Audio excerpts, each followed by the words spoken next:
One example we're going to review today of using the motion guidance device is for joint position sense air assessment. In this example, Dr. Garcia is going to be sitting on the table, and we assume that clinically he's a chronic right shoulder pain patient. So we're going to apply the motion guidance device to the right wrist. Typically in clinic, we would assess some proprioceptive inputs by having him bring both arms up to my hands, establish that he's maybe at 90 degrees, and say, okay, Dr. Garcia, I want you to bring your hands back down. Now close your eyes and return to where you thought your shoulders were. And we're looking for some type of drift, some type of undershoot. Maybe he pops up into my hand on one side, and we consider that to be a potential deficit that we want to assess further, or maybe start treatment. If we put the motion guidance device on his wrist, we can turn the laser on.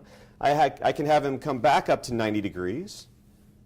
I can turn this laser on and say, don't move your arm, but I'm going to establish a form of a standard deviation, or at least a baseline criteria of where his shoulder is in space represented by the laser.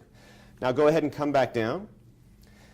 And go ahead and bring your arm back up a few times to that same spot for me with the same representation over and over. Okay, come back down. Good. So now I can have him train this by bringing his arm down. I can take the laser off with the remote switch and now come back up to where you think that same position is. I can turn the laser on and we can see he's outside of that yellow bullseye. Come back down. I can take the laser away with the off switch. Where do you think you are? And turn it back on.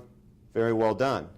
Okay. Our next example would be if he was doing that with his eyes closed. So go ahead and close your eyes for me. Come back up to that same position.